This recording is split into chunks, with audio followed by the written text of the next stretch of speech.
Good afternoon बच्चों, कैसे हैं आप सब? अच्छे हैं? सब अपना ध्यान रख रहे हैं? प्यारी सी स्माइल आ गई सबके फेस पर ये फ़ोटो देखकर। याद आया फर्स्ट क्लास की फ़ोटो है ना ये आपकी मेरे साथ। कितने छोटे छोटे और प्यारे प्यारे से लग रहे हो आप सब, है ना? सब खुश हो गए, है ना? मुझे भी बहुत अच्छी लगती है ये फ़ोटो आपकी। आपको अच्छी लग रही है ना? चलो, प्यारी सी स्माइल के साथ, इस खुशी के साथ आज की कक्षा शुरू करते हैं। बच्चों, मैंने कल की क्लास में आपको पार्ट 3 पढ़ने को बोला था, पढ़ा था आप लोगों ने? कुछ समझ में आया क्या है पार्ट में? क्या नाम है पार्ट का? पार्ट 3 अकबर और बीरबल। सुनिए आप लोगों ने अकबर और बीरबल की कहानियाँ। बहुत सारी कहानियाँ इनकी। अकबर एक राजा था और बीरबल जो था उसका मंत्री था। उसकी बहुत सारी कहानियाँ हैं, उसी में से एक कहानी ये है जिसके बारे में आज हम पढ़ेंगे। पहले इसके कठिन शब्द देखते हैं। बादशाह, बादशाह अर्थात राजा या फिर सम्राट, ठीक है? राज कर्मचारी, राजा के यहाँ काम करने वाला। नवरत्न, 9 रत्नों वाला। व्यवहार, व्यवहार अर्थात आपका जो बिहेवियर होता है, बर्ताव। व्यवहार को हम बर्ताव भी बोलते हैं, ठीक है? योग्यता, योग्यता अर्थात काबिलियत, ठीक है? हठ, हठ अर्थात जिद। बुद्धिमान, समझदार, अभिनय, नाटक करना। हाजिर जवाब, हाजिर जवाब अर्थात जिसमें जब बात करने में, जो बात करने में एकदम होशियार होता है, हर चीज़ का जिसके पास जवाब होता है वो कौन होता है? हाजिर जवाब। स्वीकार अर्थात मानना। उपस्थित, उपस्थित अर्थात हाजिर होना या फिर प्रस्तुत करना, प्रस्तुत होना, ठीक है? चैन, चैन अर्थात आराम। मानसिक शांति जो होती है उसे हम क्या बोलते हैं? चैन, ठीक है? समझ में आ गए आपको सबके अर्थ? शुरू करें पाठ। सबके हाथ में पेंसिल है, साथ साथ फ्लैशेस लगाएंगे, अच्छे से पढ़ेंगे ध्यान से, एक एक शब्द को ध्यान से पढ़ेंगे, ठीक है? बात उस समय की है जब भारत में बादशाह अकबर का शासन था। ये जो आपकी कहानी है उसके बारे में बता रहे हैं कि ये उस समय की बात है जब भारत में राजा अकबर का शासन था। मतलब वो यहाँ पर राज करते थे, वो यहाँ के राजा थे। अकबर के दरबार में 9 मुख्यमंत्री थे जिन्हें वे नवरत्न कहा करते थे, ठीक है?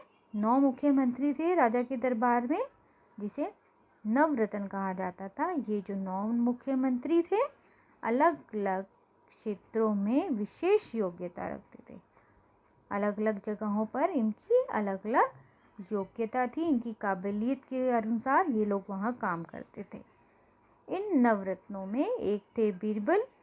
बीरबल बहुत ही नेक, बुद्धिमान और हाजिर जवाब थे। वो बहुत ही समझदार थे, नेक दिल इंसान थे और हाजिर जवाब अर्थात उनके पास हर प्रश्न का उत्तर था। वो हर प्रश्न का उत्तर उसी समय देते थे।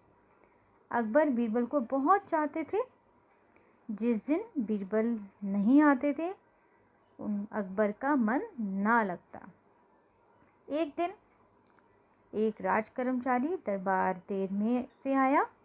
अकबर ने उससे देर से आने का कारण पूछा। उसने कहा, महाराज, मेरा बेटा जिद कर रहा था, हठ कर रहा था, इसलिए आने में देर हो गई। अपराध क्षमा कीजिए, क्षमा कीजिए अर्थात मुझे माफ़ कर दीजिए। अकबर उस दिन कुछ गुस्से में थे। वे बोले, बच्चे की जिद भी देर से आने का कोई कारण है? जाओ, हम तुम्हें नौकरी से हटाते हैं। अकबर को इतना गुस्सा आ गया कि ये बच्चे की जिद का तो कोई कारण ही नहीं है, ये बहाना लगा रहा है, इसलिए उसने कहा कि मैं तुम्हें नौकरी से निकाल रहा हूँ। कर्मचारी बहुत गिड़गिड़ाया। उसने बहुत मतलब वो उनके आगे गिड़गिड़ाया। उसने बहुत बोला कि हुजूर मेरी रोज़ी मत छीनिए, मैं गरीब आदमी हूँ, मेरे बच्चे भूखे मर जाएंगे। अकबर 10 से मस ना हुए। उस समय बीरबल भी दरबार में उपस्थित थे। बीरबल सब देख रहे थे। उन्हें अकबर का व्यवहार जो था वो अच्छा नहीं लग रहा था। बीरबल बोले, महाराज, बाल हट बहुत बुरा होता है। बड़ों को ही बच्चों की जिद के आगे झुकना पड़ता है। आप इस कर्मचारी को नौकरी से मत निकालिए। किंतु अकबर ना माने। अब अकबर तो जिद ठान के बैठे थे कि मैं इसको निकालूंगा, क्योंकि ये बहाने मारा, ये कोई कारण नहीं है। अब बीरबल ने उपाय सोचा। बीरबल बोले, अच्छा, आप पिता बनिए, मैं बच्चा बनता हूँ, फिर देखते हैं किसको झुकना पड़ता है। अब बादशाह अकबर को बाद में मज़ा आने लगा। वे बोले, ठीक है, चलो ऐसा करके भी देख लेते हैं। अब जो बीरबल थे वो बच्चे का अभिनय करने लगे और हाथ पटकते हुए बोले, मैं मिट्टी का एक लोटा लूँगा। लोटा मंगवाना कठिन काम नहीं था। अकबर का इशारा मिलते ही मिट्टी का लोटा आ गया। किंतु बीरबल का जो हट था वो यहीं ख़त्म नहीं हुआ, समाप्त नहीं हुआ। करते हुए वे फिर बोले, अब तो मैं एक हाथी लूँगा। अकबर बादशाह थे। हाथी जुटाना भी उनके लिए कोई कठिन नहीं था, मुश्किल काम नहीं था।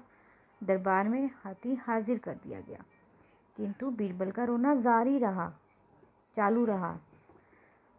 अब क्या है? अकबर थोड़ा झुंझला कर बोले। झुंझला कर बोले मतलब थोड़े गुस्से में आकर बोले कि अब क्या हुआ है, अब क्या है? हाथी को लोटे में डालो। बीरबल ने मचलते हुए कहा। हाथी लोटे में कैसे डाला जा सकता था? अकबर ने बीरबल को समझाने की बहुत कोशिश की, लेकिन वे तो कुछ भी समझने को तैयार नहीं थे, क्योंकि वो बच्चे का नाटक कर रहे थे, अभिनय कर रहे थे। एक ही रट लगाए रहे, हाथी को लोटे में डालो, रोने लगे। हाथी को लोटे में डालो, जैसे बच्चे जिद करते हैं ना, वैसे ही वो करने लगे। अब जो था, अकबर को समझ में आने लगा कि ये बच्चे की जिद है, ये बहुत ख़राब है। अब समझ में आने लगा कि जो मंत्री था, जो देर से आया था, वो सही कह रहा था। और उसने बीरबल से बोला, अच्छा बीरबल, हमने अपनी हार स्वीकार कर ली, मान लिया, कर्मचारी को फिर से नौकरी पर रखते हैं। यह सुनकर बीरबल प्रसन्न हो गया। कर्मचारी ने भी चैन की सांस ली और बीरबल को धन्यवाद किया। कैसी लगी कहानी आपको? अच्छी लगी? समझ में आया? अच्छा लगा ना? चलो बच्चों, आप लोग ये अच्छे से आज ये पाठ अच्छे से एक बार और पढ़ना, कठिन शब्दों को लिखने का अभ्यास करना, ठीक है? जो अभी हम कठिन शब्द लिखेंगे उसको आपको अपनी अपनी कॉपी में करना है, और रफ कॉपी में आपको उनको 5-5 बार लिख, ठीक है? आपका दिन शुभ हो। आज की कक्षा समाप्त होती है। धन्यवाद।